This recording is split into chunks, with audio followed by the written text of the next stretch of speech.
الرحمن الرحيم مالك يوم الدين إياك نعبد وإياك نستعين اهدنا الصراط المستقيم صراط الذين أنعمت عليهم غير المغضوب عليهم ولا الضالين. ثم إلى أرواح ساداتنا أبي بكر وعمر وعثمان وعلي وطلحة وسعد وسعيد وعبد الرحمن بن عوف وأبي عبيدة عامر بن الجراح وزبير بن العوام وأسرهم وفروعهم وآل بيتهم شيء لله لهم الفاتحة. بسم الله الرحمن الرحيم الحمد لله رب العالمين الرحمن الرحيم مالك يوم الدين إياك نعبد وإياك نستعين اهدنا الصراط المستقيم صراط الذين أنعمت عليهم غير المغضوب عليهم ولا الضالين. ثم إلى أرواح الأربعة الأئمة المجتهدين ومقلدين في الدين والعلماء العاملين والفقهاء والمحدثين والقراء والمفسرين والسادة الصوفية المحققين وتابعهم بإحسان إلى يوم الدين شيء لله لهم الفاتحة. أعوذ بالله من الشيطان الرجيم بسم الله الرحمن الرحيم الحمد لله رب العالمين الرحمن الرحيم مالك يوم الدين إياك نعبد وإياك نستعين اهدنا الصراط المستقيم صراط الذين أنعمت عليهم غير المغضوب عليهم ولا الضالين.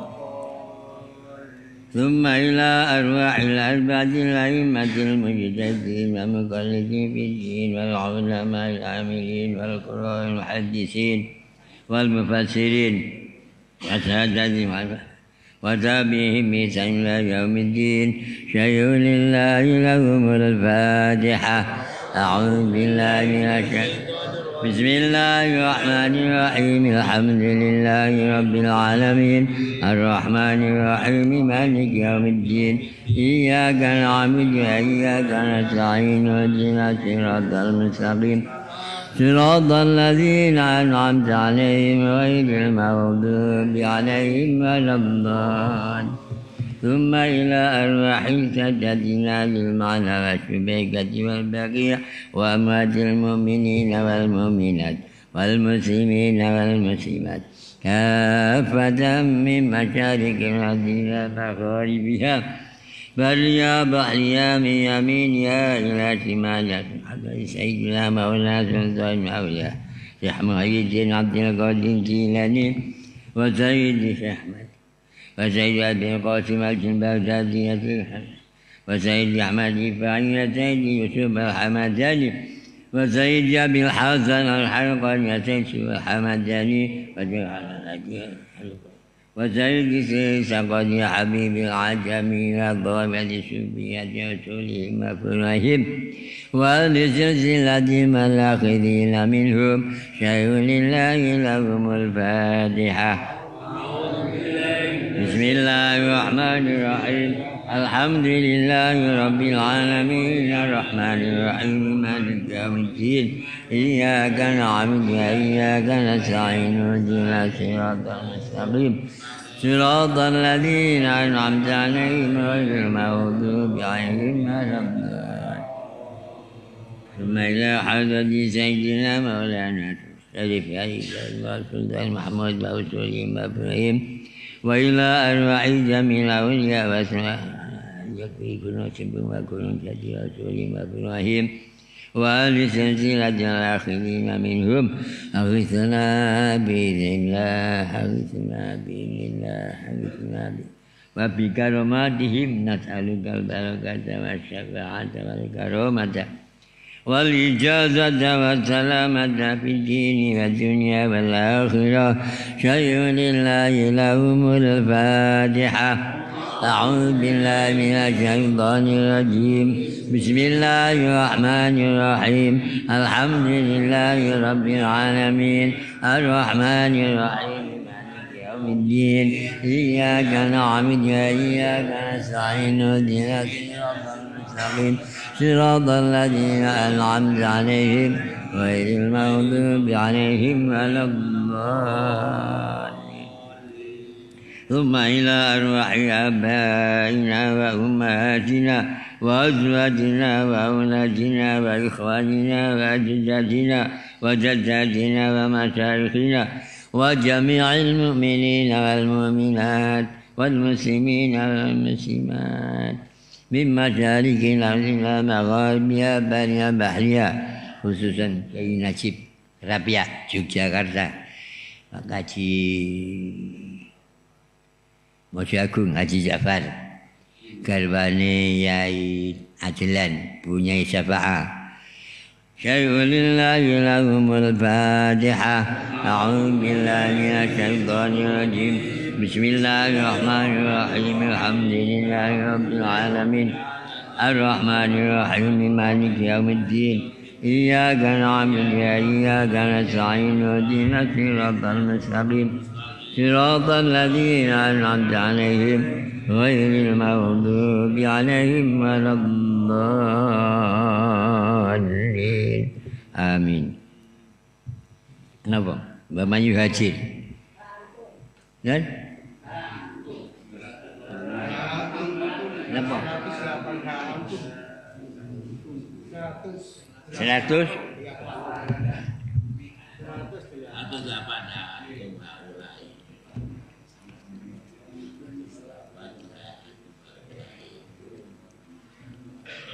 Seratus delapan.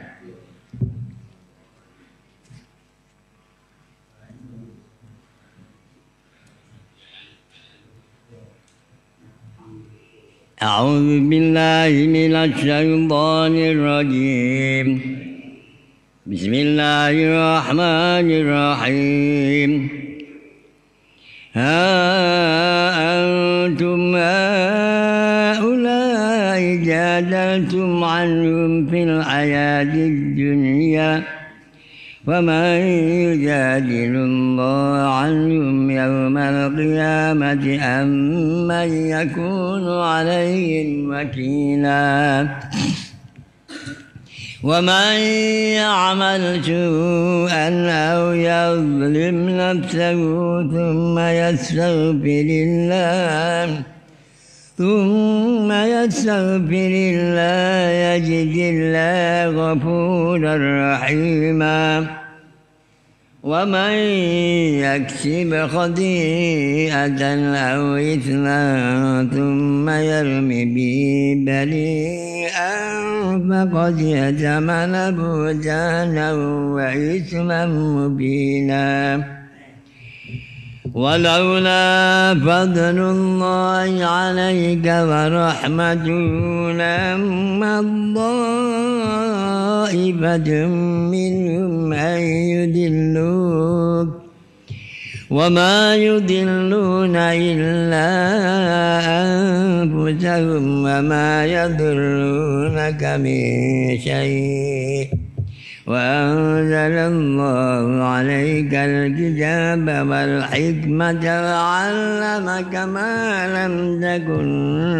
تعلم وكان فضل الله عليك عظيما لا خير في كثير من نجواهم إلا من أمر بصدقة أو معروف أو إصلاح بين الناس ومن يفعل ذلك ابتغاء مرضات الله فسوف نؤتيه أجرا عظيما ومن يشاقق الرسول من بعد ما تبين له الهدى ويتبع غير سبيل المؤمنين نوليه ما تولى ونصليه جهنم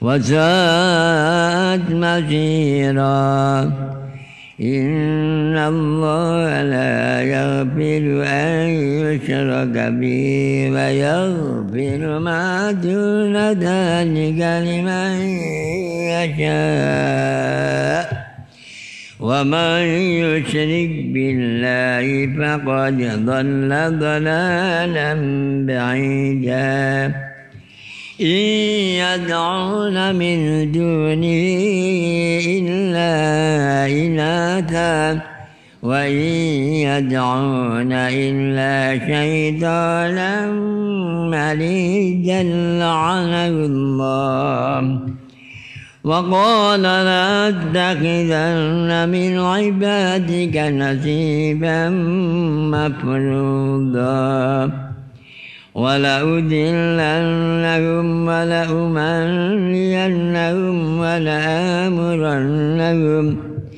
ولآمرنهم فليبتكن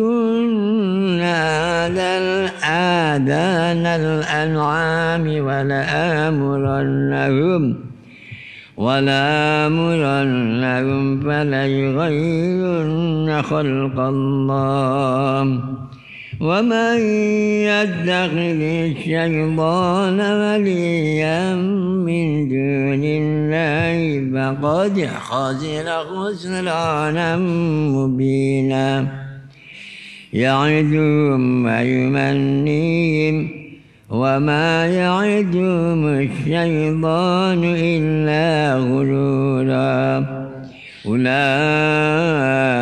مأواهم جهنم ولا يجدون عنها محيصا صدق الله العظيم أفضل الذكر فاعلم أنه لا إله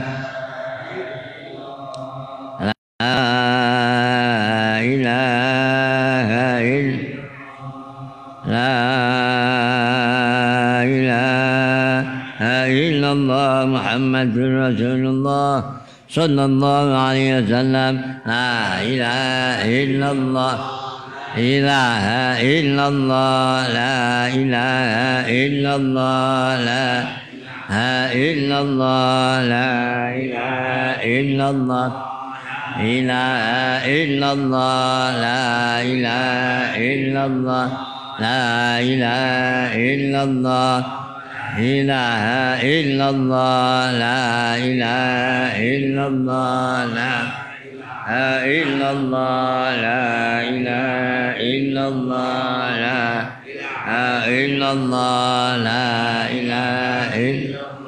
لا إله إلا الله لا إلا الله لا إله إلا الله لا إلا الله محمد رسول الله صلى الله عليه وسلم لا إله إلا الله لا إله إلا الله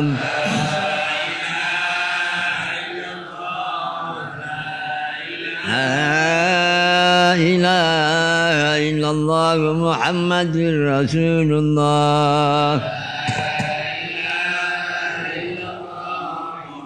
لا إله إلا الله محمد حبيب الله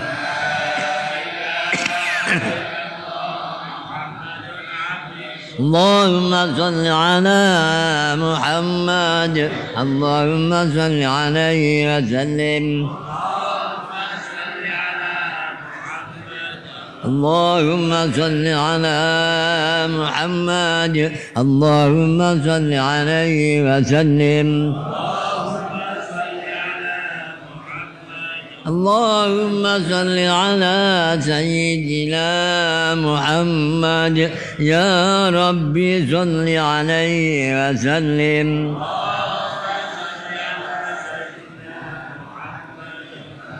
سبحان الله وبحمده سبحان الله العظيم سبحان الله وبحمده سبحان الله العظيم سبحان الله وبحمده سبحان الله عدد ما خلق الله سبحان الله عدد ما خلق الله سبحان الله عدد ما يا الله يا رحمن يا الله يا رحيم يا الله يا رحمن يا الله يا رحيم يا الله يا رحمن اغفر لنا ذنوبنا وكشف عن قربتنا اغفر لنا ذنوبنا وكشف عن قربتنا اغفر لنا ذنوبنا وكشف عنا اللهم صل على حبيبك سيدنا محمد وعلى آله وصحبه وسلم اللهم صل على حبيبك سيدنا محمد وعلى آله وصحبه وسلم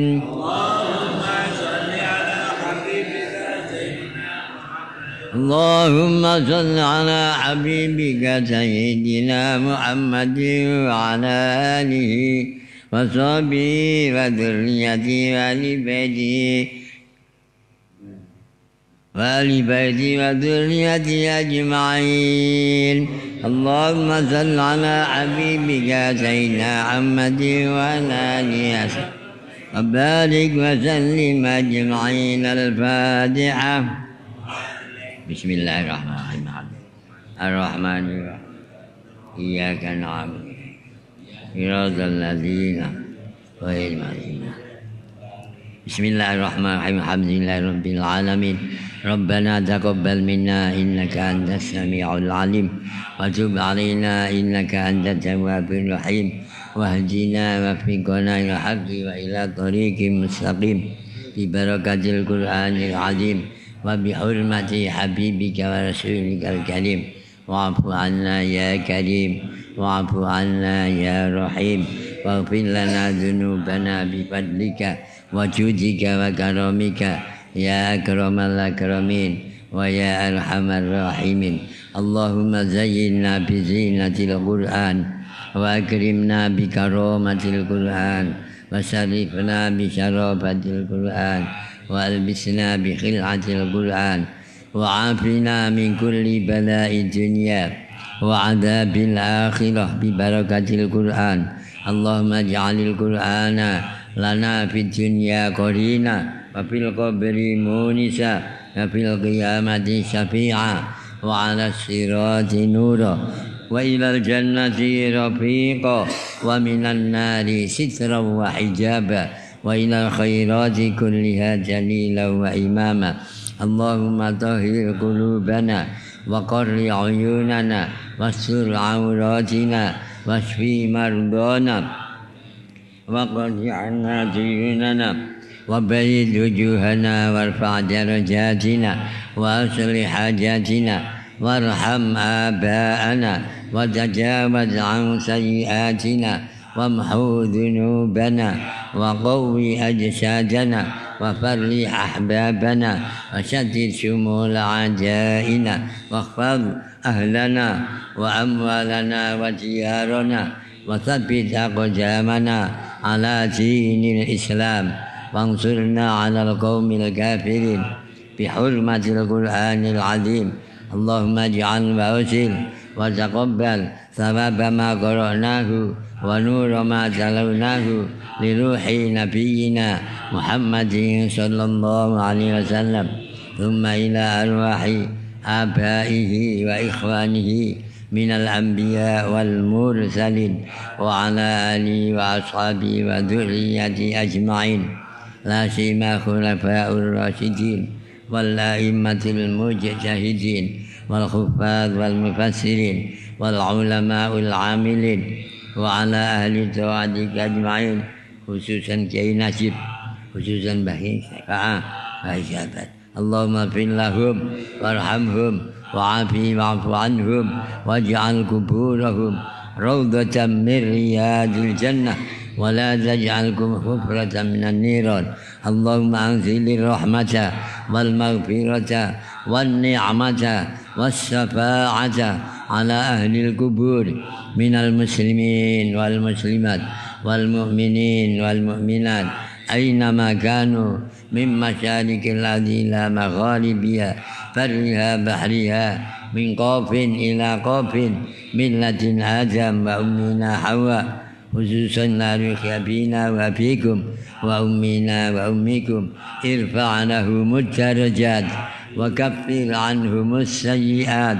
wa dha'if lahumul hasanat wa adkhilhumul jannata ma'al aba wal ummahat ya ayyatuhan nafsul mutmainnah irji'i ila rabbiki radiyatan mardiyah wadkhuli fi ibadi wadkhuli jannati Allahumma inna nas'aluka salamatan fi dinina wa afiyatan fi jasadina wa afiyatan fi jasadina wa afiyatan fi jasadina wa ziyadatan fi ilmina wa barakatan fi rizqina wa rahmatan 'inda mautina wa taubatan qabla mautina wa maghfiratan ba'da mautina hawwin 'alaina fi sakarati mautina wan najata minan nar wal 'afwa 'inda al-hisab rabbana atina min ladunka rahmah wa hayyi lana min amrina rashada ربنا آتنا في الدنيا حسنة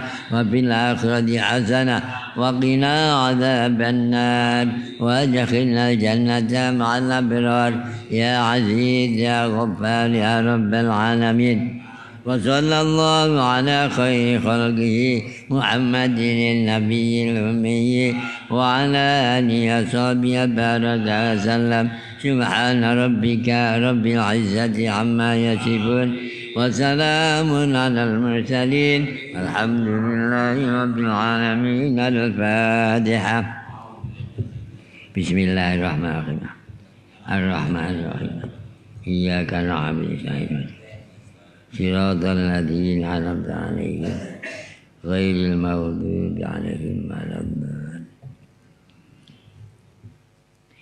بسم الله الرحمن الرحيم Ha antum eling-eling utawi sira kabeh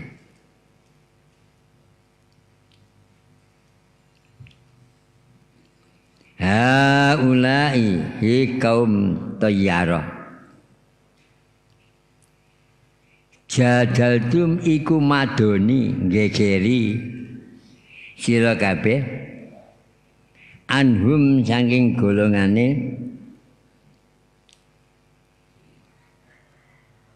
Tokmah lan kanca-kancane oleh gegeri fil hayati dunya ing dalem nalikane urip ana ing alam dunya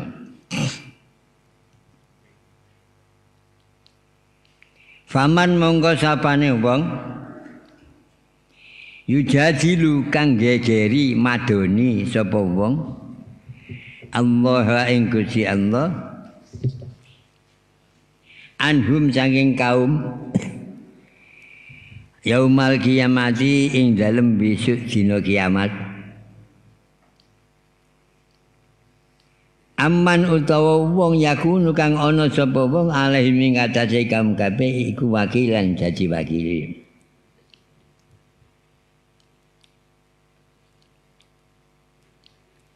niku ten pinggirin eling-eling sira kabeh wong-wong iki padha bantah-bantahan bela marang kaume dhewe-dhewe oleh bela ing dalem sakjroning sik urip sing golongan iki golongan iki golongan iki sing kuning melok kuning sing ijo melok ijo nggih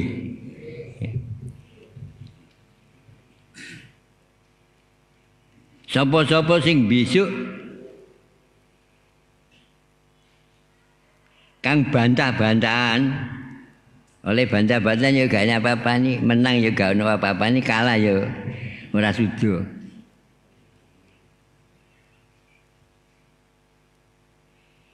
Besok ing dalam dina kiamat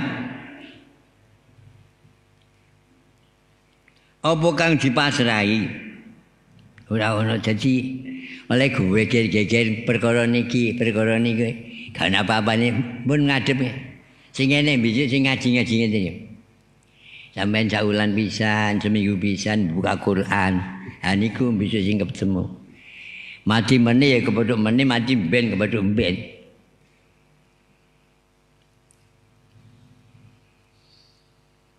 Mula sapane wong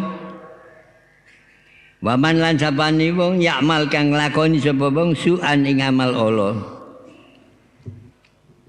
Ya wis diwaringi sugih kon zakat yo mo. Kon slametan yo mo gelem slametan nek mantu. Nyunatno nggih pendapataran. Jadi oleh rame-rame iki oleh buan. Cek oleh napa mboten asal angsal mboten napa. Niku Indonesia. Niku Indonesia. Sampai di luar negeri gak ana wong buwo. Mulai alhamdulillah di Indonesia ana wong buwo. Ana wong mati jika ana beras. Nggih napa mboten? Alhamdulillah. Alhamdulillah. Mboten enten di Indonesia. Mendunia pun nanti. Wong mriku mati nggo kontrol tok. Nek wong wedok nggo wedokane tok, wong mriki sing wedok nggo ember. Nggih. Sing lanang nggo ngesak dhuwit ember sikile diweno. Niki Indonesia nih. Mula monggo disyukuri nggih. Aja ukrek. Amen bayangno, luar negeri mboten enten. Matek ya wis ya. Sampeyan delok wong mriki. Nek apan sedo grudu. Padahal wis sidang-dangi corona gak akeh wong-wong. Niki ngalamati jajal ucul. Jajal nang ucul iki ngeneki kula ambek panjenengan. Mula sapane wong kok nglakoni amal elek wayahe wis wayahe pantes sembahyang jamaah cik gurung pantes ae. Cik Joko gak pancen pantes mergo gurung duwe bojo. Nggih, wis duwe bojo ora pantes mergo gurung sugih. Nggih. Wis sugih gurung pantes mergo gurung matek. Nggih. Monggo nggih niki nggih kangge kula kali panjenengan aku diparingi. Sampeyan bayangaken Pak sampeyan. Mbah sampeyan mangan sarung nggih kapan diumbah jemaah gak isuk ngene gak garing teles nggih jemuan. Apa saiki nek wong sarungan teles? Nggih mboten. Omahe apik-apik kabeh. Keramikan kabeh biyen turu galar, Pak. Turu galar sampeyan. Si menangi ta ora? Nah iya. Saiki wis turu kasur kapuk gawe nek kasur napa? Nggih sepon. Sampeyan delok wong sani ora nek wong gak makmur. Cangkeme sing ngene alhamdulillah ku arang-arang. Nggih mboten. Sampeyan bayangaken biyen ngising niki ora ana jero kamar nang kebonan waduk. Dan sing diki gedhe niku kelaras. Eling sampeyan. Saya eling mboten. Kelaras enten ambek mari wong kula ten perak kawitan iki ngene moro nggih ngoten. Nggal gigi 83 baru saged damel WC. Awale ngaji namung bapak maratuwa, mbok maratuwa, buruh, wong 5 niki jero omah. Terus Yai Mugeni semeloni semerat apa Dik? Kalau nek Jumat ngaji kali aku tak melok. Pun tambah kadang kali langgar. Gamot gawe maneh nduk kono. Gamot. Saniki pasare jeleh dicidikno mriki. Nggih napa mboten? Ini sing ngongkon ya sapa? Nggih. Tanggal 13 dibuka niki wong berarti wong pasar-pasar dielingno kon melo. Ya nggih. Sapa sing ngongkon nggih?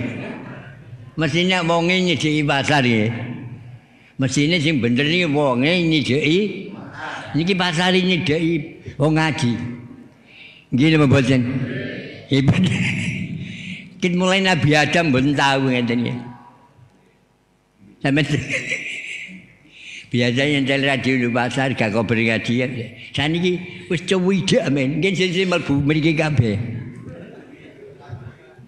Niki kersane Gusti sapa sing ngejake? Tahun 2021 pasar nyedeki wong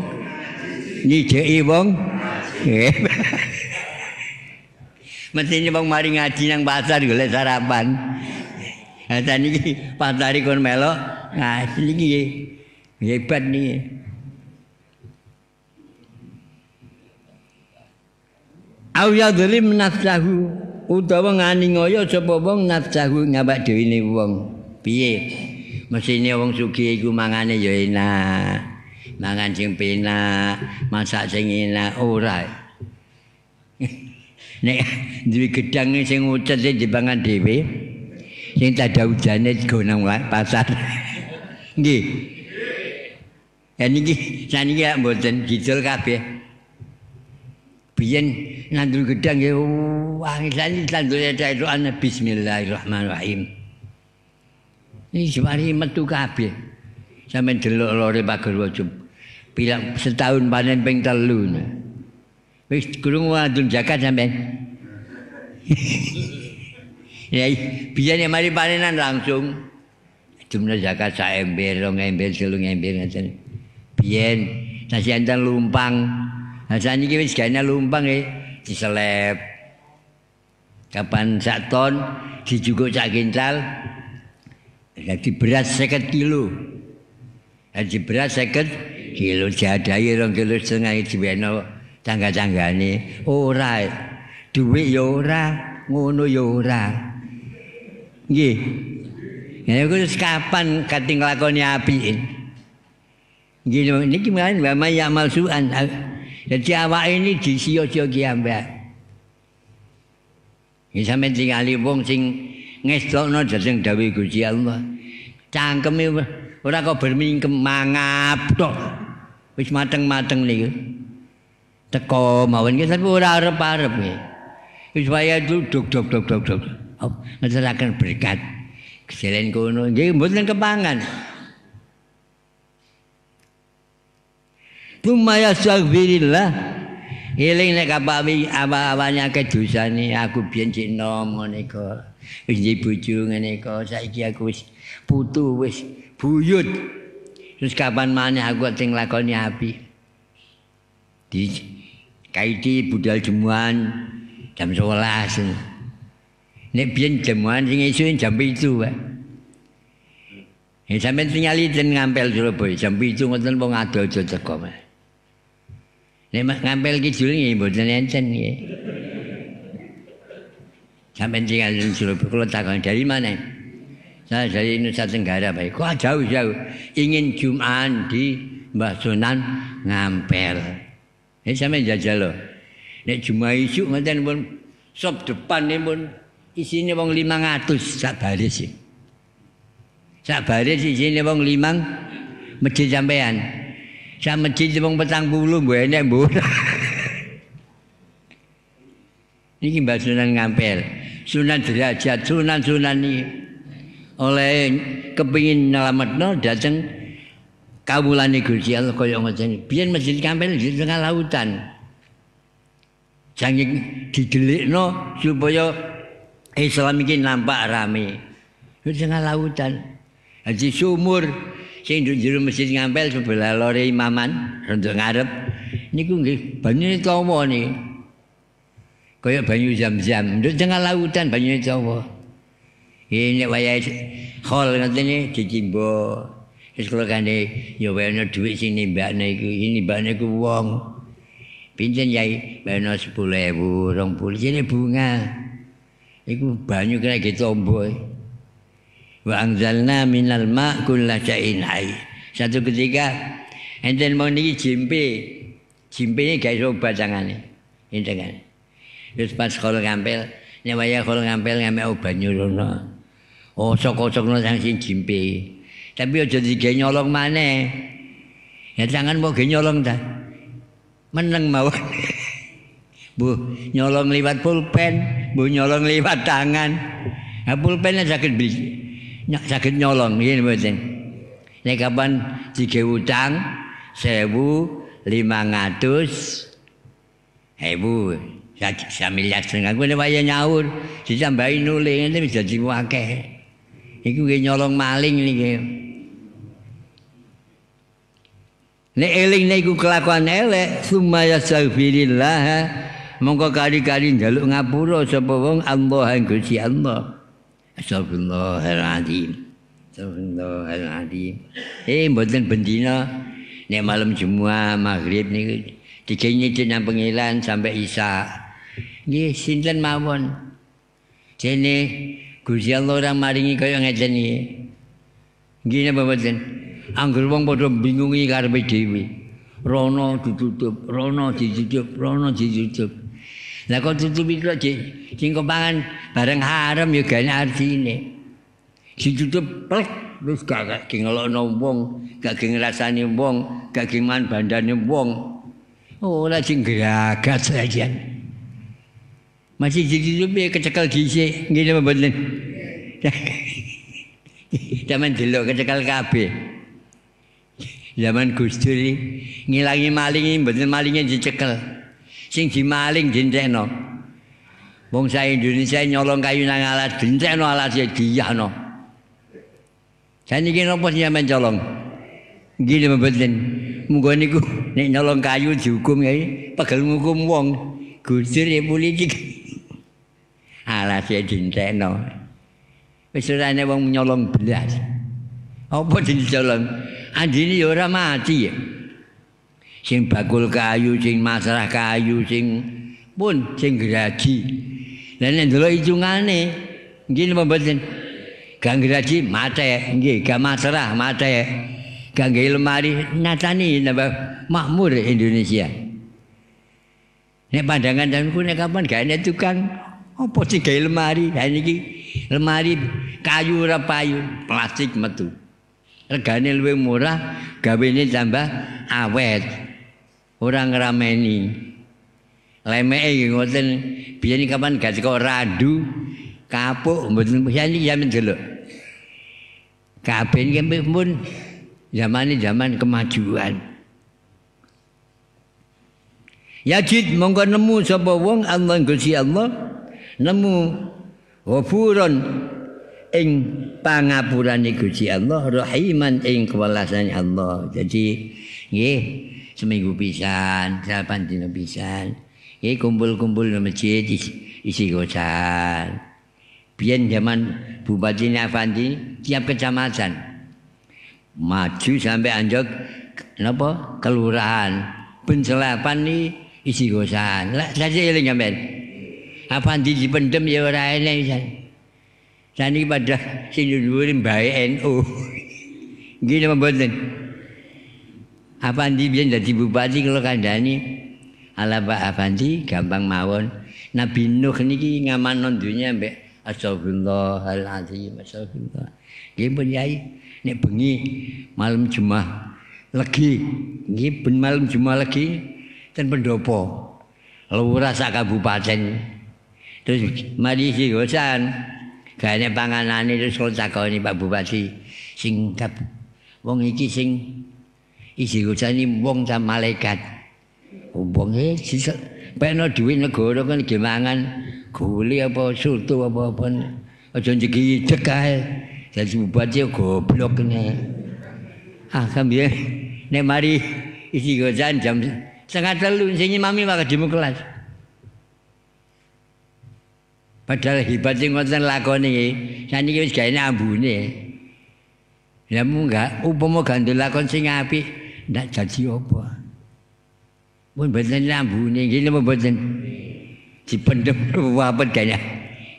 Sing enten lambune niki oleh ibadah ora krana apa-apa krana ngegungno agamane Gusti Allah. Waman lan sapane wong yaksib lamun nglakoni sapa wong isman ing dosa. Ngakoni dosa kaya ninggal sembahyang. Ninggal sembahyang gak sembahyang subuh nek niru yai wong sakniki ora kadhe nek gak sembahyang gak sembahyang nek yai biyen nek gak sembahyang subuh masih sampeyan sembahyang subuh oleh usolli fardhu subhi rakaat ini kawanan lillahi taala.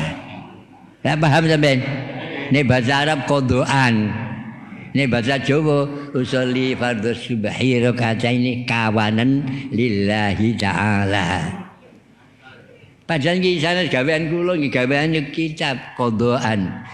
Timbangan engko wis dhuwur cakut eling mari mbang dhuwur sholli fardhu subhi rakaat ini kawanan lillahi ta'ala. Sampai asar do sampai sembahyang gak disauri. Duwe utang sembahyang rong rakaat gak nyauri gak mlebu swarga. Apa maneh ambek wong padha wonge diutang. Mulane nek mati disiarno, derek saiki sae. Masih elek ya muni sae. Sampeyan muni ku tau maling ditulnyo wong sampeyan. Gak oleh niki sing mimpin Kanjeng Nabi. Dipimpin masih asal elek diunek Nabi ae sapa roh kewelasane Gusti Allah. Satu ketika enten nang Bowoling sugih. Bangsa ajenge pejah kirang sak wulan anake diceluk, "Le, ngono aku mati, dhuwit iki wena wong-wong, dumna wong-wong kon nyekseni nek aku iki wong luman." Nyekseni wong biyen kapan nyembahyang mati disai dhuwit, saiki apa diwehi? Biyen iki mbuh 10 ripit, mbuh 20 ripit, mbuh 50 ripit disai sing nyolatinya. Pun mari salati jane sing disolati gento. Ro gento sampean. Nggih, basa nang kuburan malaikat loro geger. Sing siji ngajak nang neraka, sing siji ngajak nang swarga. Gowo sing wis saturut sing swarga. Gowo nang neraka. Sigo nang neraka temenan. Lawange neraka ni 7. Lah sab'atu abab. Jadi lawange neraka 7 nek lawange swarga 8. Akhire mlebu bulsa oleh andum dhuwit temriku nutupi lawang neraka. Jadi sedekah niki langsung kinutup lawange neraka. Paham sampean? Paham nggih? Ojo direken gak ono kanggone. Angger mungkin sampean nek pun pejah ketok amale diketokno kabeh.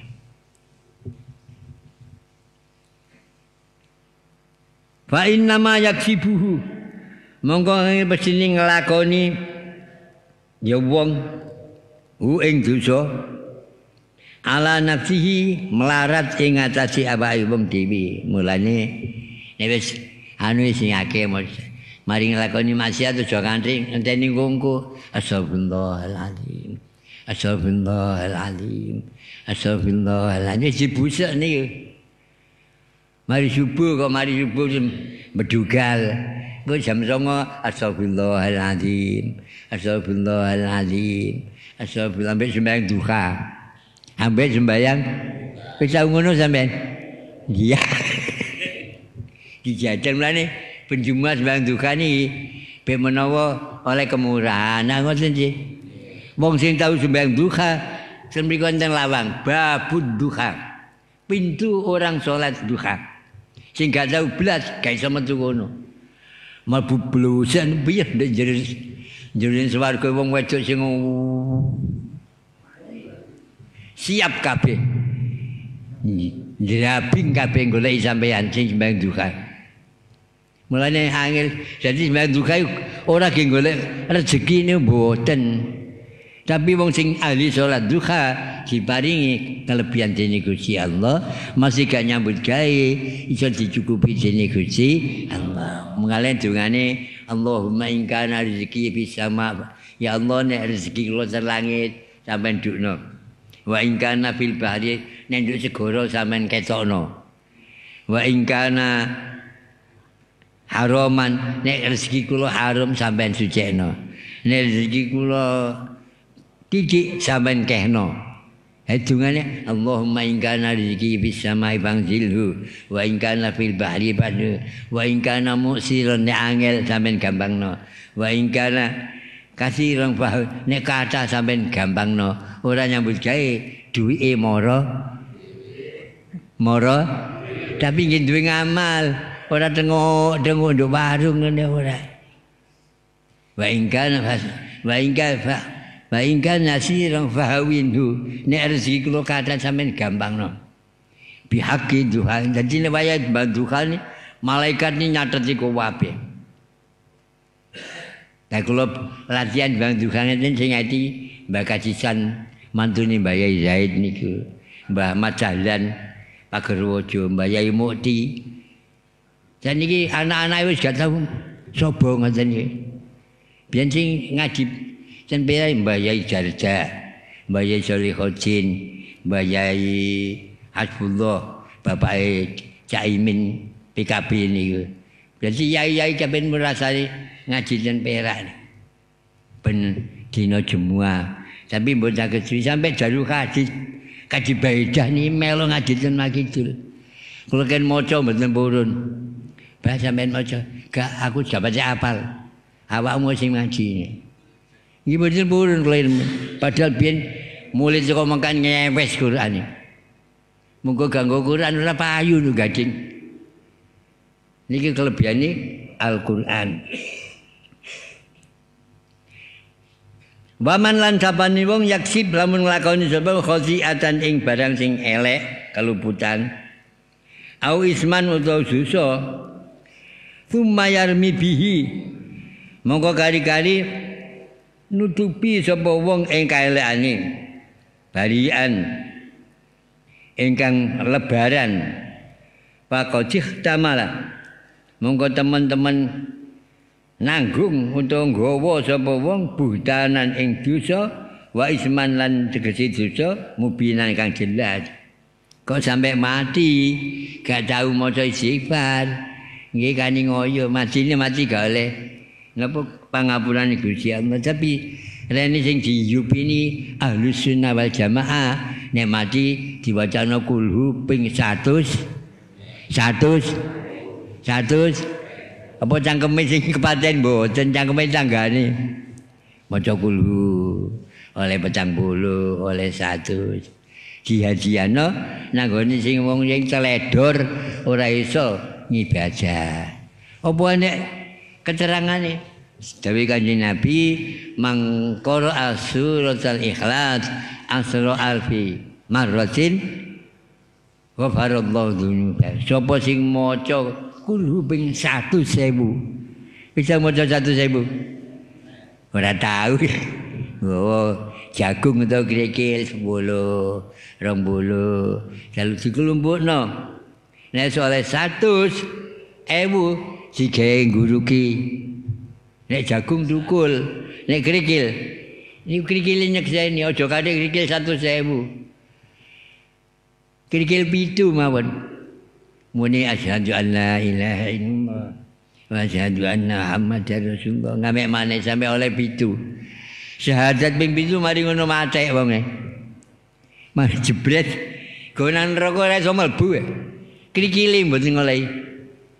Sing dimaca mulane nek nggo tasbih jarno ae nyocot ae. Nek nggo tasbih dilokno. Jadi ora nek Qur'ane jere sapa?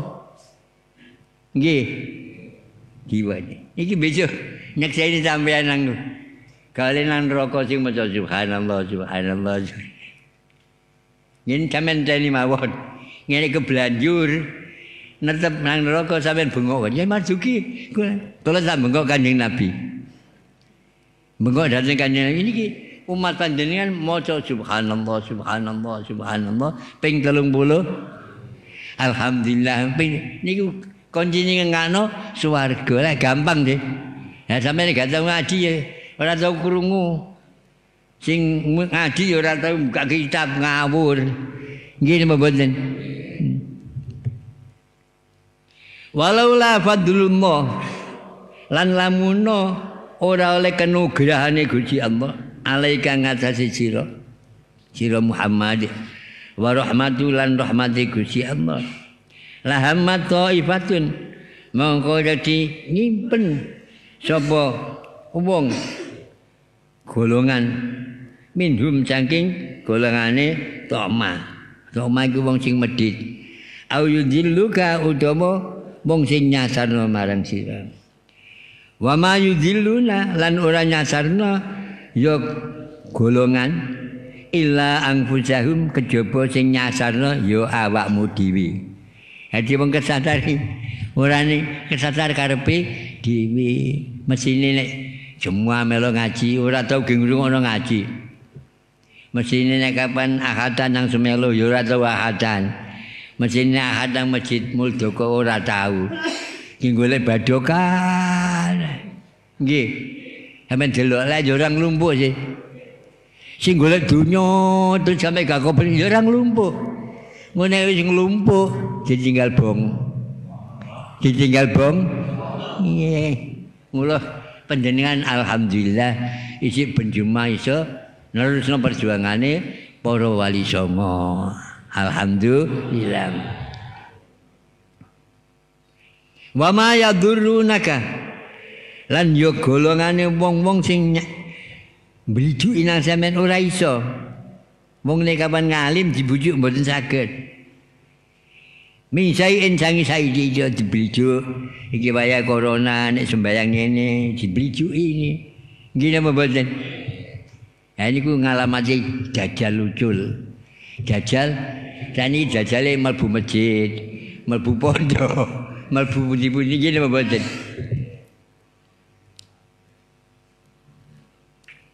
Wa anzalalan nurunaken sapa Allah Gusti Allah alaika ngatasi sira Muhammad alkitab ing kitab Quran wal hikmah lan hikmah wa 'allamaka lan wis meruno Gusti Allah ing sira Muhammad malam takun ing barang kang ora tau eruh sapa sira ta'lam iku tegese ora eruh. Hadi sing ora tau eruh blas iso ning pirang-pirang. Ora tau belajar blas. Kit bayi sampai umur 20 sampai 20 apa tau belajar? Gak belajar sih. Ya eruh nggone. Eruh sampean. Tau belajar sampean. Maju mundur mosok ngono ya. Iki kula biyen ngaji tafsir tanglet Yai. Apa ada Pak Yai yang tanpa oh bisa nanti kamu kalau sudah ketemu sama istrimu. Oh nganangan. Nek jawab namung ngoten tok. Niki nggih ruwet Pak. Nggih napa mboten? Saking bojone digolekno bojo ganteng gagah nek turu kongkon nduk dhuwure bojone. Jadi turun dulu, payone omah sampai seminggu. Mari ngono, bojomu cindi ono, bojone cindi sampai seminggu. Terus jadi, oh ada ini bodoh. Nggih akhire nggih. Dadi lan apike mantu kali mara tuwa. Anak kali mara tuwa. Diulang sampai iso. Lah anak ini duwe ilmu politik. Politik anak ini wong biyen sing melarat, Pak Ayo melarat. Ayo nak golek wangon. Nah, wangon ning gone yo alas iki. Dikuldi. Pun nggo karung. Dhewe sing akalan kok sing oleh dhisik nggih sing mikul Pak jane. Pak mertua dibijuk. Dhewe oleh sarinjing jalan dhuwur dhewe dhewe mlebu karung. Nek jero karung dipikul kok abot temen anakku jane. Dipikul mek mertuan sange gobloke mengko kula kelas delok apa kok abot. Bapake wis tengok-tengok anake mlebu nek jero jeneng ambek aju. Apa ada karo be aja anakku jero karo. Terus genteng. Ayo sok minggu golek wangon maneh. Bapake yo ngono ndelik digowo puki. Kok atos. Karene Pak marang tuane niki wong bodho. Ya akhire malah dadi kendhat barang. Mula kok panjenengan penjemu aji gelem ngaji berarti ora dadi wong bodho.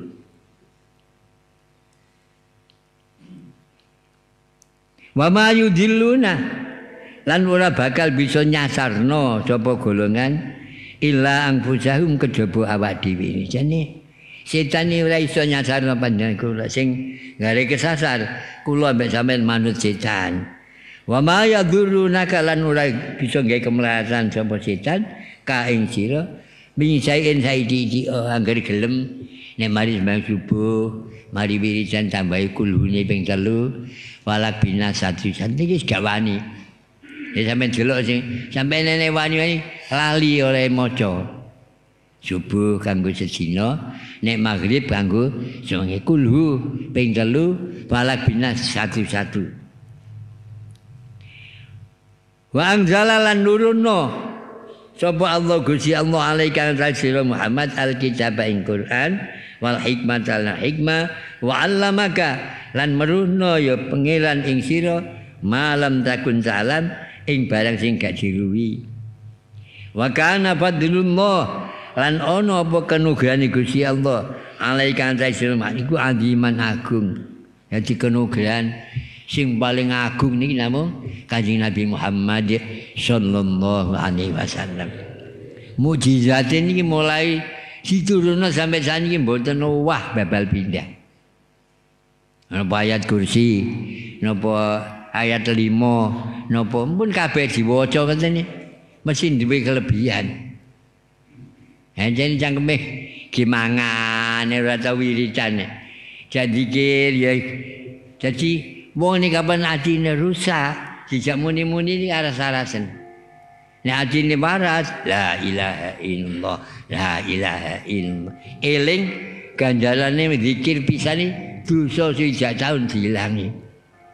Dosa swidak taun diilangi. La ilaha illallah. Tapi ya ora dosane ngondol. Ora dosane maling, lha maling yen entene dihukum dhisik. Nek ngondol ya, di Indonesia enak dihukum di Mekah. Sampai ngondol di Mekah, nek kapan perawan dibandemi, Joko dibandemi. Ora sampai tapi nek wis di bojo, wedokane di bojo, lanangane di bojo dibandem sampai mati ya.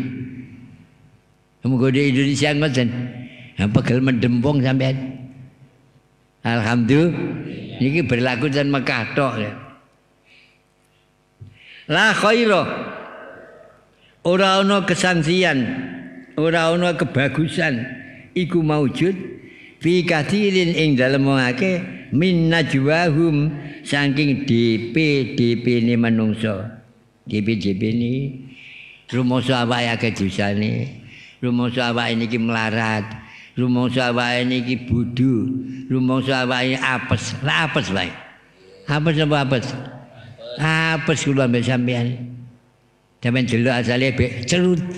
Cerut dadi ndas yo ngene men bayangaken. Njadal gawe yo sampean. Enggak kecerit sih. Kita rut. Dadi ndas. Rut dadi awak. Rut dadi sakujur. Angge sampean deng moro-moro tengok-tengok ini. Lanang ya gak ngono wedok padha ae. Ngono kadang-kadang ganteng iki yang pengerik sapa? Sak sesuk gane ganteng kaya aku. Jadi sing lanang sing wedok delon. Sampai bengesan sampai tumpuk. Nggih mboten. Tapi jamal eling alhamdulillah. Dijajak manusia alhamdulillah. Ilaman amaro. Wong sing jipi-jipi nang Gusti Allah ora ana kebagusane kejaba ilaman wong. Amaro kang perintah sapa wong bisa dakotin kelawan sing luman. Lumane ambek sapa? Ambek bojone dhisik. Mari ambek bojone ambek anake. Mari ambek anake. Ambek tanggane yo ora bendina tangga iku pendane kapan dina-dina becik wayahe posoan Napa malam selikur, malam telu, malam selawe, malam 7, malam 9 riyo lah ngono sih. Niki berlaku mulai Kanjeng Nabi. Tapi Indonesia nduk Mekah ya ora ana. Sampeyan gak ngeterono. Ya saiki tambah masjid serung ro apa nduk mriki ora diserung.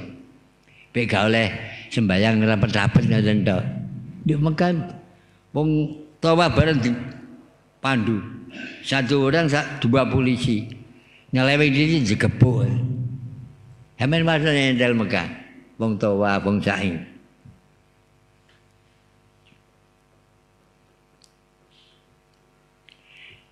Au islahin utawa gawe becik bainan nas ing dalem antar manusia. Jadi sing apik ambek kanca, sing apik ambek tangga, sing apik ambek wong tuwa loro. Waman lan sapane wong yaf'al kang nglakoni sapa wong zalika ing kono-kono perkara sing apik ya luman, ya gelem tutur-tutur, ya apik ambek wong. Oleh nglakoni ibtigha amardhatillah kala golek ridane Gusti Allah. Golek ridane Gusti. Nek saniki mboten kate gubernuran ngoten nyumui dhek nang rakyat. Nggih. Ayo gubernur ngene-ngene. Ngandhut nang bupati. Bupati anjuk nang napa? Lurah. Camat tau ganti pilihan. Nggih. Lurah jadi temen ya. Elek kecek iki. Lho elek kecek gamen. Iki sampean delok mawon. Nek kapan oleh nglakoni kerajaan Gusti Allah, fasaufa nu'tihi mongko bakal maringi ingsun Gusti Allah ing won ajron ing ganjaran adiman kang agung. Nek oleh maju dadi pimpinan negara krana golek apa mulyane agama oleh dunya, oleh akhirat. Nek cuma golek ganjaran, ambek bayaran tok, ya oleh oleh taek tok ngene men. Wong kadang-kadang gurung mati dicaek-caekno wong. Alah, jadi lurah ora taek apa ya. Nggih mboten. Isamen gak gurung kuping sampean. Waman lan sapane wong yusakiki rasulah kang nulayani sapa wong ar-rasulah ing Kanjeng Nabi. Oleh nulayani Kanjeng Nabi mimba jima tabayyana sangi sawise yen to jelas. Percaya iki jelas. Lahu marang wong apa al-huda pituduh. Jadi sing jelas iki pituduhe Gusti Allah rupa Quran. Pituduhe Kanjeng Nabi rupa hadis. Pituduhe para ulama rupa kitab sulam, bijaya, takrib, sak pinunggalane. Wa yattabi' lan manut budayane sapa wong ghaira sabilil mukminin ing liyane dalane wong mukmin.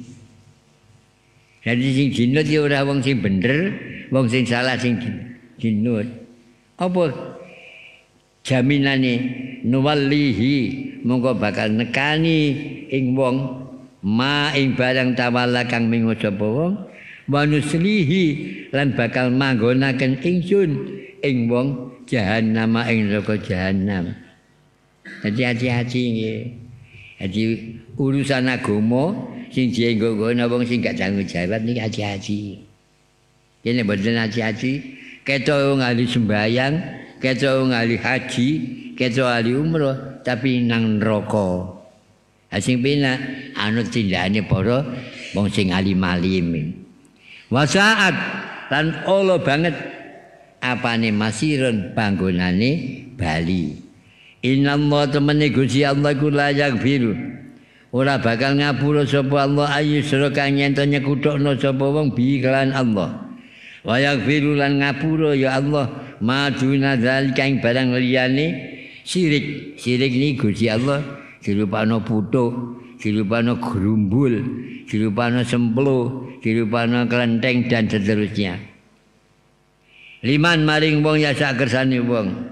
Wa man lan sapane wong yusyrik lamun nyekuthukna sapa wong billahi kan Gusti Allah. Gusti dirupa-rupakno niki. Faqad dhalla mongko teman-teman sasar sapa wong dhalalan ba'ida kelawan sasar kang adoh. Iya jauna lamun nyuprih donga nyembah sapa wong musyrik kabeh min dunyang liyane Gusti Allah. Ila inasa kejaba brahala kang napa? Brahala wudan, brahala napa? Wadon. Wa iya jauna lan lamun donga nyembah sapa wong musyrik illa saitanan kejaba nyembah ing setan marijan kan den tundung. Dadi setan bisa ditundung. Kalane dia bisa wayahe setan iki jabut roe goleki Nabi Adam. Goleki Nabi Adam temeniku nyembah Nabi Adam. Wis ora diterima. Nyembahe wis ora diterima. Nalika urip setan kon sujud Nabi Adam gak gelem jane sujud ora kaya nyembah pangeran, menghormati menghargai Nabi Adam. Setan ora, Nabi Adam teko lemah, aku teko geni. Ya apik aku ini. Hati wong sumbung ngerasa apik nggih Bapak Jen. Nek lanang yo ngaku apike lanangane, nek wedok ya wedokane. Nek sugih ya bandane, nek pangkat ya kepangkatane. Apa jaminane? La'anahullah mongko bakal nglaknati ing wong sapa Allah Gusti Allah. Wa qala lan ngucap sapa setan, la takhizanna. Yakti bakal ngalap sapa ingsun setan min ibadika saking kawula panjenengan nasiban mafruda ing bagian kang mesti. Hati setan iki mboten trimo nek sampean ngaji, sampean sembahyang, sampean wiridan, sampean setan niku ceki mawon digowo andel aja muni, aja muni, aja muni. Niku setan terus mawon. Wala udillan nahum lan yakti bakal nyasarno ya setan marang kawulane Gusti Allah wala umanian nahum yang yakti bakal ngarep-ngarep sapa ingsun ing kawulane Gusti Allah wala amuran nahum lan yakti bakal merintahi ingsun ing kawulane Gusti Allah wayu batikunna lan yakti bakal motong-motong ya man ing kawulane Gusti adzanal an'am ing pira-pira kupinge raja kaya wala amuran nahum lan yakti bakal merintah ingsun ing kawulane wala yughayyiruna khalqallah mongko bakal ngawerwi ngowahi ngetokno ing kawulane Gusti Allah wa may yattakhidis syaiton sapa sing ngalap setan dianggap kanca dianggap dulur, dianggap napa? Kekasih walian ingkang min dunillah sang makot khosira mongko teman-teman tuna sapa wong khusranan kelawan tuna mubinan kang jelas. Ya'iduhum bakal janji setan ing kawulane Gusti Allah wa yumanihim lan ngarep sepan kawulane wa ma ya'iduhum syaiton ora ana pengarep ngajen illa ghurura kejaba nipu. Kadhe budal ngaji, kadhe budal sembahyang, kadhe lunga haji, kadhe luman, kadhe ngampi kelakuan di huwet nah. Setane ngowal mawon. Nek wis ngono nek terlanjur ulaika utai golongan wong akeh sing manut setan makwahum iku utawi panggonane kawulane Gusti Allah jahannamu iku neraka jahanam. Mula nek mari nglakoni maksiat kaki-kaki astagfirullahaladzim, astagfirullahaladzim, astagfirullahaladzim. Busake kali ngangge niku. Busake ngae, tapi nambah utang. Utang gak iso nyaur ya disauri dhisik. Mari nyaur astagfirullahaladzim. Nek gak ada nyaur astagfirullah ya ora. Utawa njaluk sepur aku gurung nyaur. Ben-ben sen sasauri. Sing nagih yo ngono. Aja mara-mara nagih pedhuk kursi, go kursi. Pedhuk lemari, go lemari jenenge jabel. Wong jabel niku hukume haram. Siji ambek bank. Sampeyan utang bank duwe apa? Sepeda motor. Pira janjine 14, janji 10. 10 diutang 5 juta. Utangnya bek 5 juta. Niku men janjian. Nek gak nyaur belas cukup janjian gak apa-apa. Sampeyan takono bank gak ngoten. Bisa utang bank ta ora? Tahu. Biyen mulai ana utang bank namung 400, 200, 300, kula utang 5 juta. Lho kok kata yai ngonane gak nyaur omahku sak bojo-bojoku PN. Kok jamelku lak glondong piye? Mboten ujug-ujug kan. 5 juta glondong regane 6.000. Alhamdulillah sak wulan mboten dhuwit mono akeh kula sauri. 5 juta kalau wae bungai 1 juta. Bek sak wulan. Yai jangan dikembalikan dulu. Bungai itu ora aku gak butuh utang. Haji mulai ten bank ten perak kula sing utang. Lah wong sing utang 500, 400, 300 mari utang kebanjiran. Wong Doro, wong Darsari, wong Ponggo mereka nanduran iki kebanjiran, dicagi paksa. Terus kula takoni, lha sing kok cagi iku apane? Ramine bosok dipangan banyu. Tandure bosok dipangan banyu. Ojo nagih utang ana maneh. Utangnya sing dhisik 500 tambahono 1 juta. Kunci genyang ku lak diparingi barokah. Yen sampe saniki tasih mlaku. Ayo moro-moro kok tagih napa? Paksa ya apa sing nyawur. Nggih napa mboten? Niki dadi enten ilmune. Tapi nek mari utang gak nyawur ya, golek utangan maneh angel. Tapi nek nyawuran rono-rono nawani. Yai, mboten utang dhuwit ya. Moh, aku mblenger ambek dhuwit. Niku saya itu. Nambah titip-titip. Haji di Indonesia koyo ngoten niku. Wa ma ya'idumus syaitanu illa ghurura, ora ono maneh janjine setan nang kula sampean illa ghurura kejaba nyasarno. Nek wis kesasar gurung tobat ulaika utai golongan akeh makwahum utai bangake jahanam. Wala yajiduna lan ora nemu sapa kawulan Gusti Allah anha sang makhisun ing panggonan ngalih. Makhisun ing panggonan ngalih. Tapi nek panjenengan duwe amal sing apik, jange gonan neraka ora sida sedekah ni. Mulane wong biyen kapan malam Jumat padha nggawa gethuk digonang langgar iya. Nggawa wedang niku nggih dinebusi pak-pake mbok-mboke sing padha mati cenole welase Gusti Allah. Muga-muga kanthi pengajian niki kula lan panjenengan diparingi selamat dening Gusti Allah. Ora kena corona. Nek kapan mati ya ora mati corona. Mati sing sangka kersane Gusti Allah. Wallahul muwaffiq ila aqwamit thoriq. Wassalamualaikum warahmatullahi wabarakatuh.